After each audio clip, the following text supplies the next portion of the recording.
Hello everyone, welcome to my channel Deepak tutorial. हम यहाँ पर क्लास 10th मैथमेटिक्स का chapter number 8 introduction to trigonometry पढ़ रहे हैं और आज हम यहाँ पर सीखने वाले हैं trigonometric ratio of some specific angles.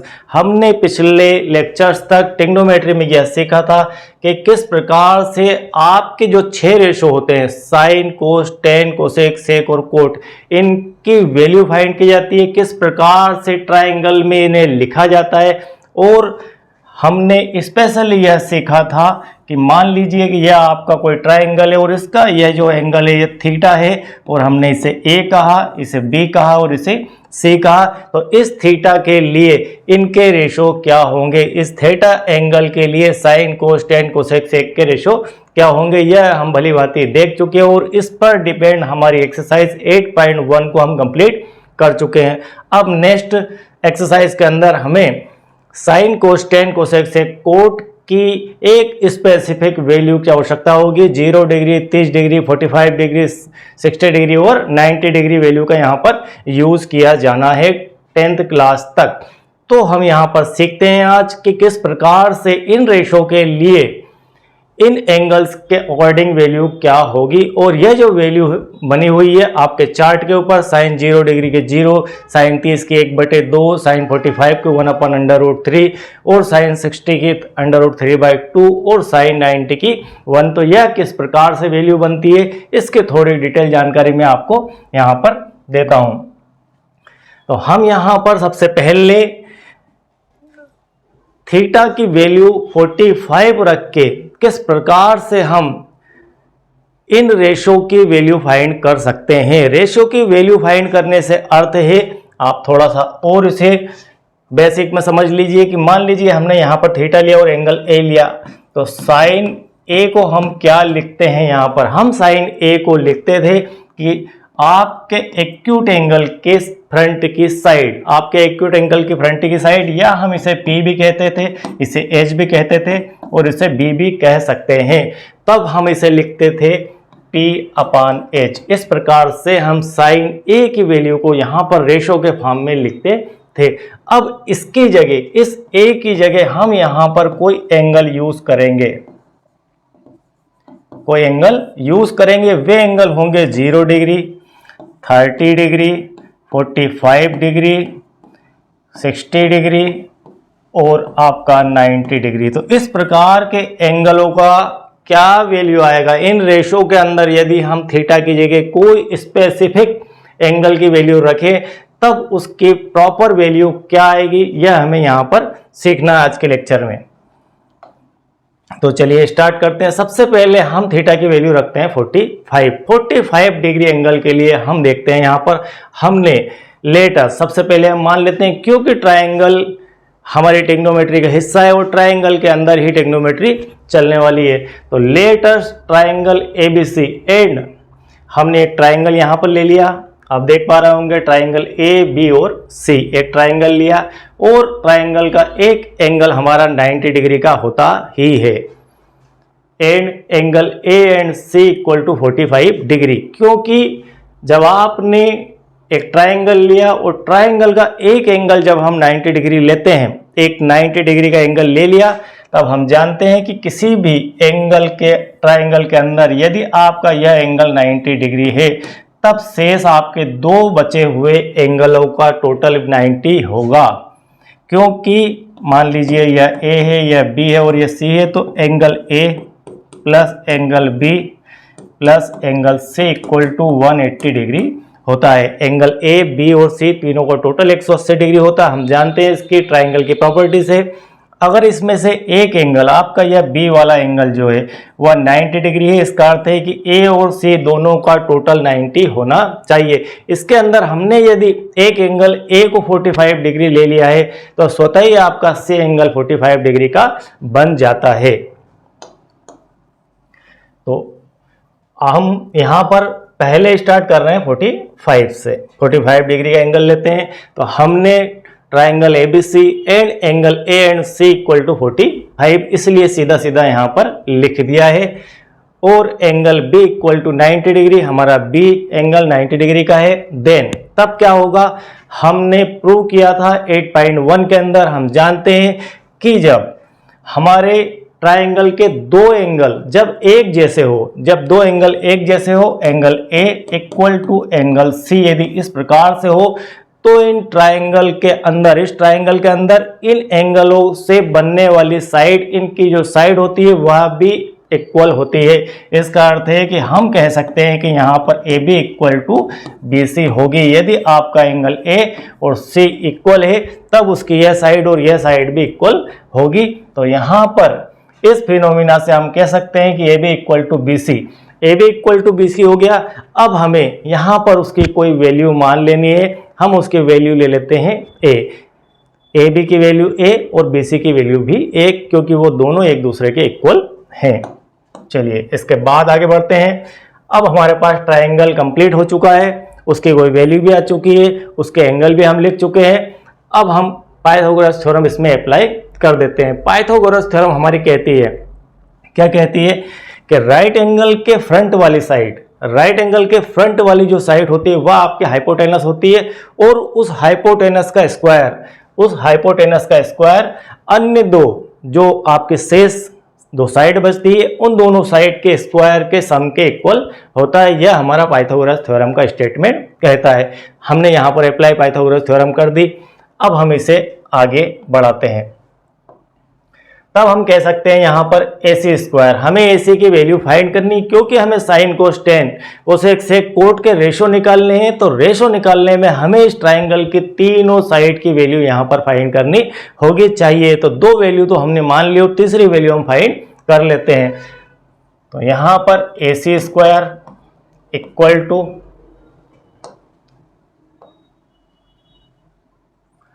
AC square equal to A B की जो वैल्यू है वह है ए, हमने यहाँ रख दी A square plus again A square.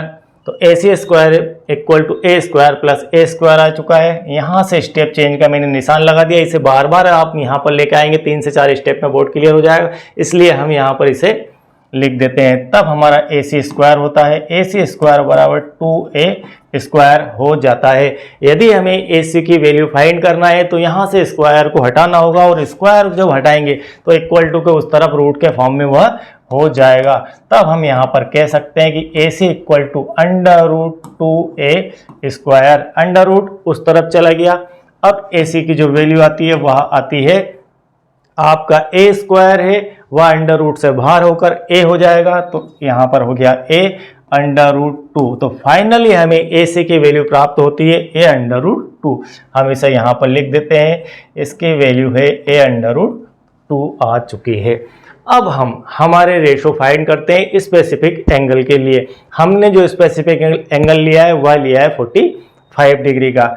हम जानते हैं साइन के लिए अगर हम लिखना चाहें साइन 45 डिग्री, ठीक है। पहले हम साइन 45 ना लिखते हुए एंगल ए ही यूज कर लेते हैं। साइन ए की वैल्यू, साइन ए की वैल्यू अगर लिखना चाहें तो क्या होगी, हम लिखते हैं साइन के लिए, यदि यह एंगल का हम यूज कर रहे हैं तब साइन के लिए लिखेंगे इस एंगल के फ्रंट वाली साइड। क्या है फ्रंट वाली साइड आपकी है BC अपान हाइपोटेनस बड़ी साइड, हाइपोटेनस मतलब आपकी AC, ठीक। दिस इम्प्लाइज स्टेप चेंज का निशान है ये। अब हम स्टेप चेंज कर रहे हैं, मतलब यह स्टेप के बाद यह वाली स्टेप इसके नीचे आ रही है। अब हम साइन ए की जगह यूज करते हैं साइन 45, ठीक है। यहाँ पर साइन 45 डिग्री लिख चुका हूँ मैं। अब हम एंगल की बात कर रहे हैं, तब हम उसकी साइड की वैल्यू यहाँ पर पुट करेंगे ABC। BC की वैल्यू क्या है, BC की वैल्यू है A, और हाइपोटेनस की वैल्यू AC की वैल्यू, AC हमारा हाइपोटेनस है A under root 2, A under root 2 यहाँ पर पुट कर दी। A से आपका A कैंसिल हुआ, यहाँ पर 1 अपान अंडर रूट 2 आ चुका है। यह हमारी साइन के लिए वैल्यू आ चुकी है, साइन 45 डिग्री की वैल्यू आ चुकी है। फाइनली हम इसे यहाँ लिख देते हैं कि sine 45 degree equal to 1 upon under root 2 हमारे पास आ चुका है। इस प्रकार हमने साइन की वैल्यू यहाँ पर फाइंड कर ली है। अब हम इसी वैल्यू को कौन सी थीटा वाली 45 को कोस के लिए अप्लाई करते हैं।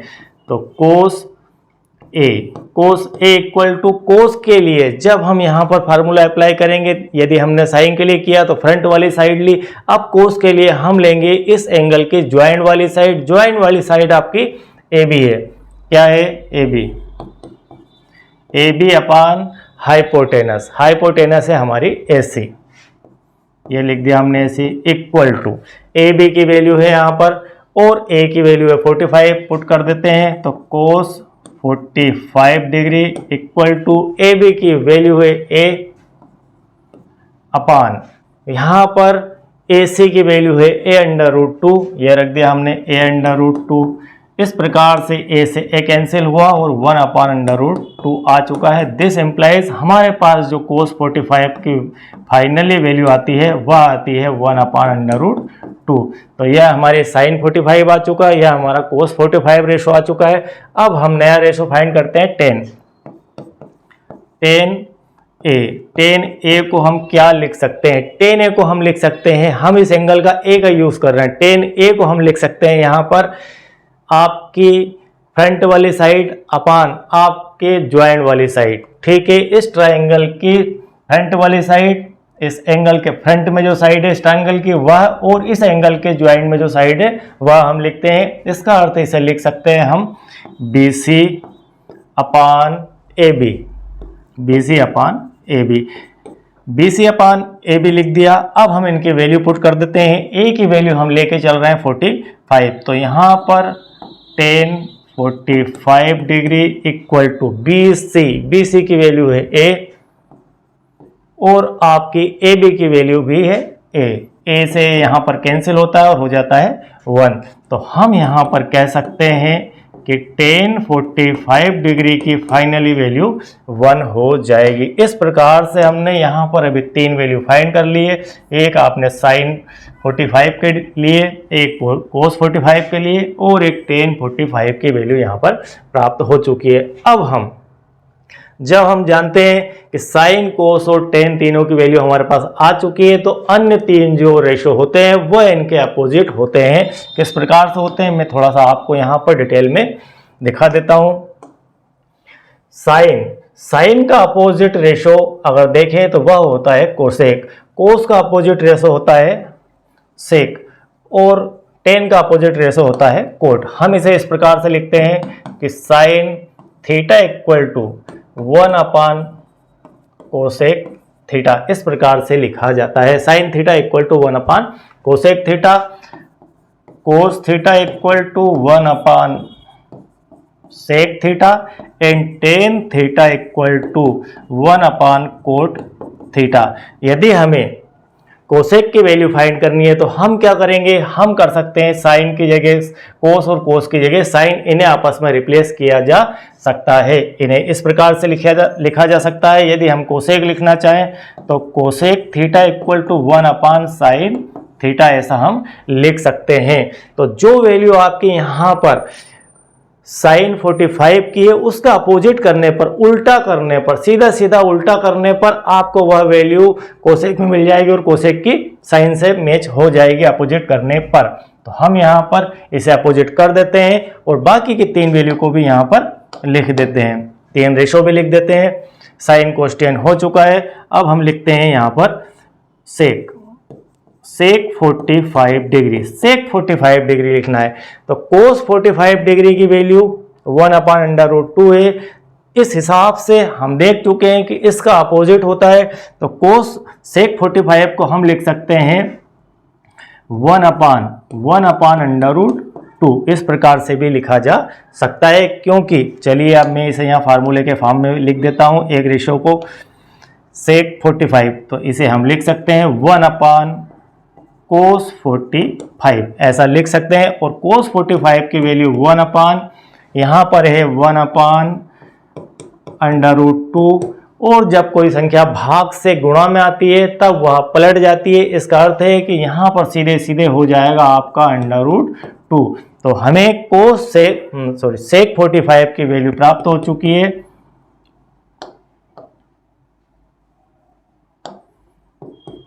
सेक 45 degree equal to under root 2। ठीक है, अब हम इसी प्रकार से बाकी के जो रेशो है, हमारे पास 4 रेशो आ चुके हैं, 5वां जो रेशो है वह है कोसेक। हम फाइनली लिख देते हैं कोसेक की वैल्यू, हम पेन चेंज कर लेते हैं यहाँ पर।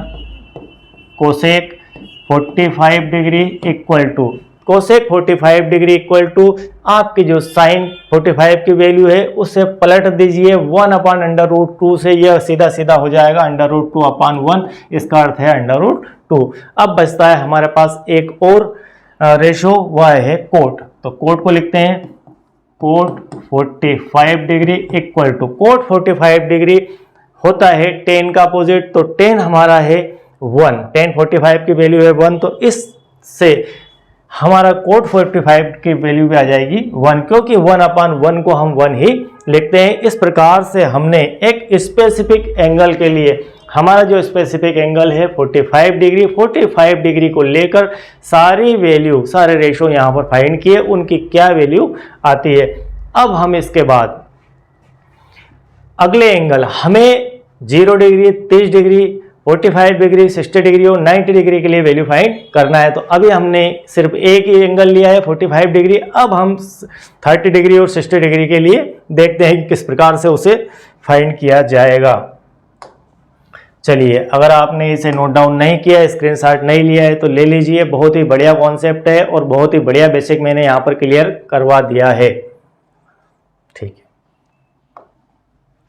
अब हमारा नेक्स्ट है, अब हम एंगल लेंगे 60 डिग्री का, एंगल यूज करेंगे 60 डिग्री। हम 45 डिग्री के लिए कर चुके हैं, अब 60 की बात करते हैं। हमने यहाँ पर, अब आप जानते हैं हम 60 डिग्री के लिए ऐसा ट्राइंगल क्यों बनाया, हमने एक इस वाले शेप का एंगल क्यों नहीं लिया, यह शेप क्यों नहीं लिया, अब यह शेप क्यों लिया, ये एक सोच का विषय है। तो हम यहाँ पर इस विषय में आपको जानकारी दे देते हैं कि मान लीजिए कि कोई एंगल इसका 60 डिग्री का है, कोई एंगल इसका 60 डिग्री का है और यह एंगल आपने ले लिया 60 डिग्री, यह एंगल 60 डिग्री का आप ले लेते हैं, तो अगला एंगल कितने डिग्री का आएगा। तो यह संभावना होती है कि अगला एंगल, एक एंगल हमें 90 डिग्री का यूज करना ही है, एक 60 का करना है, तो एक एंगल हमारे पास बच जाएगा 30 डिग्री का। इसलिए हम जो ट्राइंगल यूज करेंगे वो तीनों साइड उसके इक्वल होना चाहिए और तीनों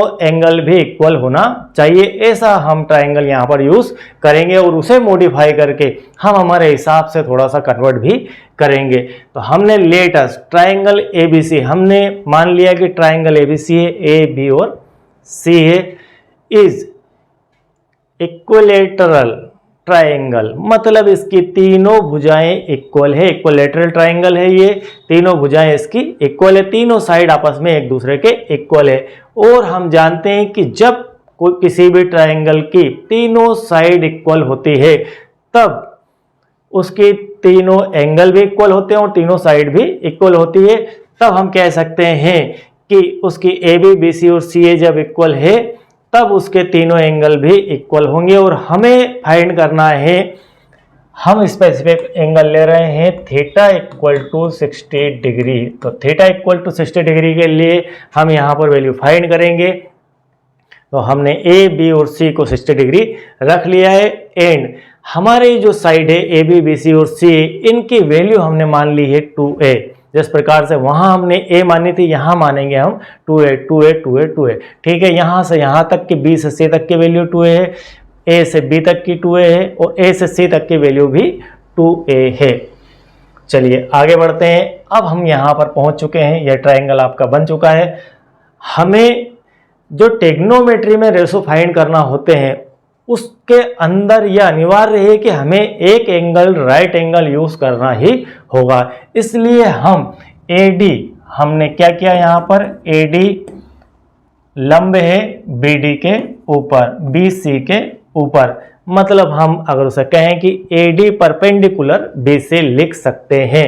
इसका अर्थ यह है कि आपका जो एंगल यहाँ पर क्रिएट हो रहा है इस कारण से वह एंगल कह सकते हैं कि ADB इक्वल टू 90 डिग्री होगा। यह आपका एंगल 90 डिग्री होगा क्योंकि यह परपेंडिकुलर है। चलिए हमने ये लिख दिया। इसके बाद यह आपका जो एंगल है यह है 60 डिग्री का, और यह आपका एंगल बन चुका है 90 डिग्री का। अब आप एक बात बताइए कि हम यदि ट्रायंगल BDA, हम लेते हैं ट्रायंगल BDA को, BDA के अंदर आप 3 एंगल देख रहे हैं, एक B एंगल, एक D एंगल और एक A angle, angle B, angle D और एंगल A, 3 एंगल है। इन तीनों एंगल में से 2 एंगल आपके बिल्कुल क्लियर दिख रहा है कि ये 60 का है और ये 90 का है। जब ये 60 का है, ये 90 का है, तो आपका एंगल A जो बचता है वो कितने डिग्री का बचता है। तो यहाँ पर हम इस ट्रायंगल के लिए BDA के लिए बात कर रहे हैं, पूरे BCA की बात नहीं कर रहे हैं, हम इसके हाफ पार्ट की बात यहाँ पर कर रहे हैं BDA की। यहाँ पर आपका जो एंगल B है वह है 60 डिग्री का, आपका D एंगल 90 डिग्री का है, तो आपका A एंगल कितने डिग्री का हो जाएगा? आपका A एंगल होगा 30 डिग्री का, क्योंकि हम जानते हैं किसी भी ट्राइंगल के तीनों एंगलों का टोटल 180 डिग्री होता है, 180 डिग्री होता है। इस कारण से यह जो आपका एंगल है यह हो जाएगा 30 डिग्री। ठीक है, यह एंगल आपका 30 डिग्री होगा। अब हम स्टार्ट करते हैं हमारे क्वेश्चन को। ठीक है, हमने ये भुजा 2a, ये साइड 2a और ये साइड 2a, हमें अगर इस 2a को 2 पार्ट में, चूंकि हमने लिख दिया है AD लंब है BC के ऊपर, ठीक है, उस कारण से यहां पर यह आपके सेंटर में आता है D, और सेंटर में अगर D आता है तब आपकी यह साइड 2a 2 पार्ट में ब्रेक हो जाती है, एक A और एक A। ठीक है, A प्लस A 2a होता है, तो यह आपकी वैल्यू हो गई A, यह 2a, और यह वैल्यू हमें फाइंड करना है AD की। तो हम यहाँ पर ट्रायंगल यूज करते हैं, हम यहाँ पर ट्रायंगल यूज करते हैं BDA या ADB। आप किधर से भी लिखें, ADB लिखें या BDA लिखें, आपको D को बीच में ही लेना है, आपको D को बीच में ही लेना है, क्योंकि उस स्पेशल एंगल के लिए ही ट्रायंगल बना है और वही D एंगल आपके ट्रायंगल की पहचान भी है। तो हम ADB का यहाँ पर यूज कर रहे हैं। ADB के अंदर हम पाइथागोरस थ्योरम का यूज करते हैं, और पाइथागोरस थ्योरम हमारी कहती है कि AB का स्क्वायर, हम ऐसा इसलिए कर रहे हैं, ऐसा क्यों कर रहे हैं, क्योंकि हमें रेशो फाइंड करने के लिए जिस भी ट्रायंगल का यूज करेंगे उसके तीनों साइड हमें पता होना चाहिए। तो 2 साइड तो हमारे पास आ चुकी है, और तीसरी साइड AD हमें नहीं पता है और उसे हमें जानना है। तो AB square equal to BD square plus AD square. अब हम यहाँ पर वैल्यू पुट कर देते हैं, वैल्यू पुट करते हैं तो वैल्यू आपकी AB की दी गई है, क्या दी गई है 2A और इसका whole square equal to BD, B से D की वैल्यू हमारे पास है A, तो A का स्क्वायर प्लस, और फाइंड क्या करना है A से D, तो AD का होल स्क्वायर। इस हिसाब से अगर हम 2A स्क्वायर को ओपन करें तो हमारे पास आ जाता है नेक्स्ट स्टेप के अंदर 4A स्क्वायर, 2 का स्क्वायर 4 और A स्क्वायर वैसा का वैसा ही equal to A square plus AD square. अब हम इसे सॉल्व कर लेते हैं, तो AD स्क्वायर इक्वल टू, हमें AD की वैल्यू फाइंड करना है, तो A स्क्वायर आपका इस तरफ आ जाएगा, तो यहाँ पर 4A square minus 1A square equal to हो जाएगा 3A स्क्वायर। तो AD स्क्वायर की वैल्यू हमारे पास आ जाती है 3A स्क्वायर। हम उसका स्क्वायर हटाते हैं तो AD equal to under root, आपका यह स्क्वायर इस तरफ जाकर अंडर रूट में कन्वर्ट हो जाएगा, तो 3A स्क्वायर, और यहाँ पर 3 का अंडर रूट नहीं निकाल सकते, इसलिए A स्क्वायर का अंडर रूट तो निकल जाएगा, और इसे फाइनली लिख सकते हैं A अंडर रूट 3। तो फाइनली हमें इसके वैल्यू प्राप्त होती है A अंडर रूट 3। ठीक है, A अंडर रूट 3 आ चुकी है इसकी वैल्यू AD की। अब हमें तीनों साइड की वैल्यू आ चुकी है, अब हम सीधे सीधे रेशो की तरफ बढ़ते हैं। हमारे जो 6 रेशो है उनकी वैल्यू 60 डिग्री एंगल के अकॉर्डिंग क्या आएगी, यह हमें फाइंड करना है। तो चलिए स्टार्ट करते हैं। हम लेते हैं सबसे पहले साइन A यूज करते हैं। पहले हम साइन, यहाँ पर B एंगल दिया है तो B की बात कर लेते हैं, एंगल A नहीं है B है, तो B लिख देते हैं एंगल B। एंगल B के लिए अगर हम ट्राइंगल BDA की बात कर रहे हैं तो इसके अंदर देखते हैं, तो हमारा एंगल B के लिए इस रेशो का फार्मूला होगा साइन के फ्रंट वाली side AD upon hypotenuse AB। ठीक है, AD की वैल्यू क्या है और सबके वैल्यू रख देते हैं। यहाँ पर B की वैल्यू है 60 डिग्री, तो हम लिखते हैं यहाँ पर sine 60 degree equal to A से D की वैल्यू है A√3, ये लिख दिया A√3 अपान A से B की वैल्यू है 2A, ये रख दिया हमने 2A। अब इसे यहाँ पर कैंसिल हो जाता है आपका A से A, तो यहाँ पर फाइनली बच जाता है √3 अपान 2। यह वैल्यू हो चुकी है आपकी साइन 60 डिग्री के लिए। साइन 60 डिग्री के लिए हम फाइनली यहाँ लिख देते हैं कि sine 60 degree equal to √3/2। √3/2 sine 60 degree की वैल्यू आ चुकी है। इसी प्रकार हम देखते हैं कोस के लिए। कोस 60 डिग्री, इस एंगल का हम यूज कर रहे हैं। कोस 60 डिग्री के लिए जब हम इसके वैल्यू देखेंगे और इसका फार्मूला बनता है कि हमें इस एंगल की joint side BD, joint side क्या है BD, हम सीधे सीधे इसकी वैल्यू रखते हैं, वह है A अपान हाइपोटेनस क्या है आपका यहाँ पर 2A, ये हो गया आपका 2A इक्वल टू, अब इसे सॉल्व करते हैं। A से A कैंसिल हो जाएगा 1/2, तो फाइनली हमें प्राप्त होता है कोस 60 डिग्री इक्वल टू 1/2। देखिए यह वैल्यू इससे मैच होती है या नहीं होती है। कोस 60 डिग्री की वैल्यू 1/2, कोस 60 डिग्री की वैल्यू 1/2, तो यही हमने फाइंड की है। सो कोस 60 डिग्री की वैल्यू 1/2। तो यह वैल्यू कैसे बनी है यह मैं आपको बता रहा हूं। सभी लोग आपको रटने के लिए कह देंगे कि आप यह वैल्यू याद कर लीजिए, लेकिन यदि आप मैथमेटिक्स को कॉन्सेप्ट बेस्ड और बेसिक रूप से समझना चाहते हैं तो आपको यह सब भी देखना चाहिए और समझना चाहिए, क्योंकि इन फ्यूचर इसकी बहुत ही ज़्यादा आवश्यकता लगेगी और हमें मैथमेटिक्स में कुछ भी स्किप नहीं करना है, सब कुछ समझते हुए चलना है। और 60 डिग्री इक्वल टू 1/2 आ चुका है। इसके बाद हम tan की वैल्यू फाइंड कर लेते हैं। हम यहाँ पर लिखते हैं tan 60 डिग्री। tan 60 डिग्री की वैल्यू निकालने के लिए tan का फार्मूला क्या बनता है हमारा, रेशो के फॉर्म में अगर देखें तो एंगल के लिए हम लिखते हैं हमारी लंब मतलब P आपकी हो जाएगी AD अपान हाइपोटेनस, सॉरी आपका बेस है BD, हम इसे लिखते हैं AD अपान BD, तो AD की वैल्यू है A√3, ये लिख दिया हमने A√3 अपान BD की वैल्यू है A, तो आपका A से A कैंसिल होकर फाइनली आ जाता है √3। तो हम यहाँ पर लिख सकते हैं कि tan 60 डिग्री इक्वल टू होता है √3। यह हमारी tan 60 डिग्री की वैल्यू आ चुकी है। जब हमें 3 प्राप्त हो चुके हैं तो बाकी के 3 हम प्राप्त कर सकते हैं। इनके जस्ट अपोजिट लिखना है, 1 लगा के लिखना है, कुल मिला के इसकी पलटी कर देना है। हम यहाँ पर एक एक के आपको पलटी करके दिखाते हैं कि किस प्रकार से उलट जाते हैं। साइन के अपोजिट होता है कोसेक, तो हम वहीं से स्टार्ट करते हैं। कोसेक 60 डिग्री, साइन 60 डिग्री की वैल्यू है √3/2, तो यह हो जाएगा 2/√3, यह हो जाएगा 2/√3। यह आपका हो गया कोसेक। इसके बाद यूज कर लेते हैं सेक 60 डिग्री।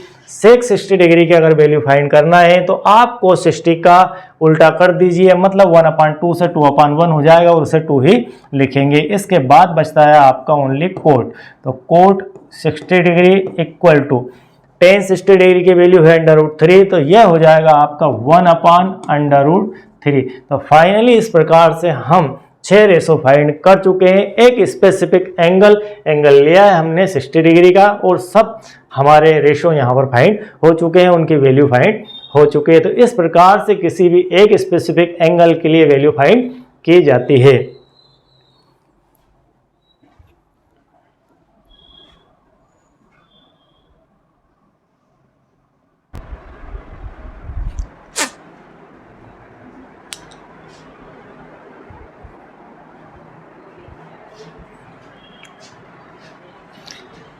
अब यदि हम एंगल 30 डिग्री का यूज़ करना चाहें तो हमें सेम प्रक्रिया से गुजरना होगा, सेम यही हमें पूरी प्रक्रिया करनी होगी। और यहाँ पर थीटा की जगह अब हम ले लेते हैं 30 डिग्री। तो यहाँ पर हमने लिख दिया है 30 डिग्री। अब हम यूज़ करेंगे 30 डिग्री, ठीक है।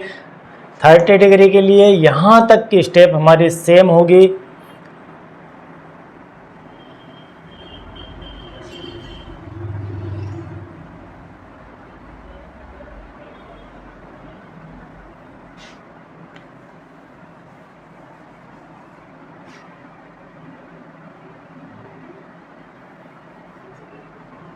चलिए, तो 60 डिग्री के बाद में हम एंगल लेते हैं 30 डिग्री। 30 डिग्री के लिए यहाँ तक की प्रोसीजर सेम होगी। अभी 60 डिग्री के लिए जो प्रोसीजर की वही 30 के लिए होगी। अब इससे आगे हम एंगल यह वाला चेंज करके हम इस एंगल की बात करेंगे। इस एंगल के अकॉर्डिंग सारे रेशो हमें फाइंड करना है। हम लेते हैं साइन 30 डिग्री। सबसे पहले आपको मैं यहाँ पर दिखा दूं कि त्रिभुज हम जो यूज़ करेंगे, ट्रायंगल जो यूज़ करेंगे, वो ट्रायंगल कौन सा होगा, BDA या ADB। इस ADB के अंदर जो ट्रायंगल का एंगल यूज़ करेंगे वह होगा एंगल A। तो एंगल A के अकॉर्डिंग हम सब कुछ रेशो यहाँ पर फाइंड करेंगे। तो एंगल A के लिए हम लिखते हैं साइन A। यदि आप साइन A को लिखना चाहें तो किस प्रकार से लिखेंगे रेशो के लिए, तो एंगल 30 डिग्री का है, यह A है। तो इस एंगल को जब हम देखेंगे तो इस एंगल के सामने वाली साइड, इसके फ्रंट वाली साइड होती है BD, यह होती है BD अपान हाइपोटेनस। हाइपोटेनस चेंज नहीं होगा, हाइपोटेनस वही रहेगा, सिर्फ इन दोनों साइड में फर्क आ जाएगा इस एंगल और इस एंगल के लिए। तब हमारी फ्रंट वाली साइड अपान हाइपोटेनस आपका है AB, यह हो गया आपका AB। तो BD की जो वैल्यू है वह है A अपान AB की वैल्यू है 2A, ठीक है। यह हमने रख दी यहाँ पर और एंगल भी रख देते हैं साइन 30 डिग्री। अब हमारा एंगल है 30 डिग्री का, साइन 30 डिग्री, A से A कैंसिल हो गया, यहाँ पर आ चुका है 1/2। तो फाइनली साइन 30 डिग्री की वैल्यू 1/2 आ चुकी है। इसी टाइप से कोस की फाइंड कर लेते हैं। Cos 30 degree equal to cos 30 degree. जब इस एंगल को देखेंगे कोस के रेशो के लिए, तब हमें इस एंगल के ज्वाइंट वाली साइड मतलब A√3 हम लिखेंगे A√3 अपान हाइपोटेनस 2A। यहाँ पर A से A कैंसिल हुआ और बचता है हमारे पास √3/2। यह फाइनली कोस 30 डिग्री की वैल्यू आ चुकी है √3/2। अब टेन की बात करते हैं। यदि हम लिखना चाहें टेन को, तो टेन को क्या लिख सकते हैं, tan 30 degree equal to, tan के लिए फार्मूला कहता है कि आपका ज्वाइंट साइड और एक है आपके फ्रंट साइड। तो टेन के लिए फ्रंट साइड अपान ज्वाइंट साइड, फ्रंट साइड हमारी है A अपान आपकी जो ज्वाइंट साइड है वह है A√3। हम बात कर रहे हैं 30 डिग्री के एंगल के लिए। हम पहले भी एक्सरसाइज 8.1 के अंदर बहुत ही जोर दे के आपको यह कह चुके हैं कि जिस एंगल के लिए हम रेशो की बात कर रहे हैं उस एंगल के लिए ही हम उस रेशो को देखेंगे। उस रेशो को देखने से अर्थ है कि इस एंगल के अकॉर्डिंग ही हमें फ्रंट साइड देखना है। तो 30 के फ्रंट साइड ये और 30 के ज्वाइंट साइड A√3 है। तो यहाँ पर टेन का फार्मूला रेशो के लिए बनता है। टेन जो रेशो है वह कहता है कि जो एंगल यूज कर रहे हैं उस एंगल के फ्रंट वाली साइड अपान उस एंगल के ज्वाइंट वाली साइड, और हाइपोटेनस अपनी जगह पर स्थिर रहती है। तो A से यहाँ पर A कैंसिल हुआ तो हो चुका है 1/√3। तो हम फाइनली यहाँ लिख सकते हैं कि टेन 30 डिग्री इक्वल टू 1/√3। हमें तीनों रेशो प्राप्त हो चुके हैं, साइन, कोस और टेन। अब बाकी के तीन हम यहाँ पर लिख देते हैं। हम साइन का अपोजिट कोसेक लिख देते हैं। Cosec 30 degree equal to sine 30 degree equal to 1/2 था, तो कोसेक 30 डिग्री हो जाएगा 1/2 से 2/1, मतलब यह फाइनली हो चुका है 2। अब इसके बाद बचता है sec. Sec 30 degree equal to sine sec 30 degree, मतलब कोस 30 डिग्री का अपोजिट √3/2 से यह हो जाएगा 2/√3। और आपका एक और बचता है, वह है cot 30 degree. Cot 30 degree, tan का अपोजिट 1/√3 से यह हो जाएगा ओनली √3। तो यह फाइनली आपकी sign, cos, tan, cosec, sec, coat 6 आपके जो रेशो हैं, हमने स्पेसिफिक एंगल यहाँ पर यूज़ किया है वह है 30 डिग्री का, और इसके लिए इसकी वैल्यू यहाँ पर फाइंड की है। मतलब यह भी एक प्रकार के रेशो ही है, हम इसे ही रेशो कहते हैं। 1/2 एक रेशो है, √3/2 यह भी एक रेशो है, 1/√3 यह भी एक रेशो है, √3/1 अगर लिख दें तो यह भी एक रेशो ही है। तो हमें ये 6 प्रकार के रेशो फाइंड करना थे, इनकी वैल्यू प्राप्त करना थी, हमने यहाँ पर कर ली है। इसके बाद बचता है आपके पास 0 डिग्री और 90 डिग्री। तो 0 डिग्री और 90 डिग्री की वैल्यू आप याद कर लीजिए, और यहाँ पर हम इस टेबल को फाइनली समझ लेते हैं कि इस टेबल को हमने बना लिया है। हमने जो स्पेशल वैल्यू थी 30, 30, 45 और 60 की, वो हमने बना ली है। और 0 के लिए 0 आता है और 90 के लिए 1 आता है। उसका रीज़न है कि जब हम इस एंगल को क्रिएट करते हैं और 0 डिग्री ले जाएंगे तो यह पूरी तरह से इससे मिल जाएगा। तो यहाँ पर साइन डिग्री की 90 डिग्री की वैल्यू 1 हो जाती है और कोस 0 डिग्री की वैल्यू 1 हो जाती है। इस प्रकार से यह वैल्यू बनती है। अब हम थोड़ा सा इस टेबल के बारे में भी समझ लेते हैं कि यह टेबल किस प्रकार से बनाई जाती है। यदि आपके पास कुछ रेशो की कुछ वैल्यू दी हो तो पूरी टेबल कैसे याद कर सकते हैं और इसका क्या मीनिंग होता है। Sine 0 degree equal to 0, sine 30 की वैल्यू 1/2, यह तो हम फाइंड कर ही चुके हैं तीनों, ये तीनों वैल्यू हम फाइंड कर चुके हैं। 30, 45 और 60 ये निकाल के मैंने दिखा दी। अब 0 डिग्री की वैल्यू 0, 90 की 1, तो यह हो गई साइन की टेबल। ठीक है, अब हम अगर बात करें कोस की भी निकाल चुके हैं। और साइन और कोस में एक चीज़ होती है कि ये दोनों एक दूसरे के रिवर्सिबल होते हैं। अब आपको याद रखने का तरीका, साइन और कोस एक दूसरे के रिवर्सिबल होती है वैल्यू के मामले में। तो जो साइन 0 डिग्री की वैल्यू है वही कोस 90 डिग्री की वैल्यू है, जो साइन 30 की वैल्यू है वही कोस 60 की वैल्यू है। मतलब एक तरफ आप इस तरफ से चलेंगे तो दूसरी तरफ आप इस तरफ से स्टार्ट करेंगे। तो यह 0 डिग्री, ठीक है, यह साइन के लिए, यह 30 डिग्री, तो इस तरफ से और इस तरफ से अपोजिट डायरेक्शन में यह वैल्यू एक जैसी आएगी। ठीक है, यह हो चुकी। अब बात आती है टेन की। तो टेन में हम जानते हैं, ये मैं आपको वो तरीका बता रहा हूँ फार्मूला बेस्ड, मैं आपको ज़्यादा कुछ ट्रिक नहीं बता रहा हूँ, यहाँ पर फार्मूला बेस्ड ही बात चल रही है पूरी। टेन थीटा को हम लिखते हैं, टेन थीटा को हम लिखते हैं, क्या लिखते हैं, sine theta upon cos theta, sine theta upon cos theta. अगर हम 30 डिग्री की वैल्यू या 0 डिग्री की, मैं यहाँ पर टेन 0 डिग्री की वैल्यू निकालना चाहता हूँ। टेन 0 डिग्री, टेन 0 का अर्थ है साइन अपान कोस, साइन अपान कोस मतलब 0/1। साइन 0 की वैल्यू, यहाँ पर सब 0 0 की वैल्यू रख देते हैं। यहाँ 0 डिग्री, साइन 0 की वैल्यू 0 और कोस 0 की वैल्यू होती है 1, इक्वल टू होता है 0, 0/1 इक्वल टू 0 होता है। ठीक है, इसके अपोजिट होता है कोट, हम जानते हैं क्या होता है कोट, और साइन के अपोजिट होता है कोसेक। साइन और कोस अपोजिट डायरेक्शन में वैल्यू रखते हैं, लेकिन साइन और कोसेक आपस में 1/, के रेशो में होते हैं, और टेन और कोट भी आपस में 1/, के रेशो में होते हैं। आपने इसके निकाल ली 0, अब 30 के निकालते हैं तो 1/√3।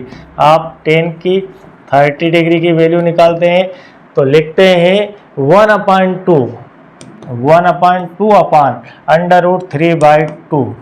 किस फार्मूले से ये लिख दिया हमने sine theta upon cos theta के फार्मूले से लिख दिया।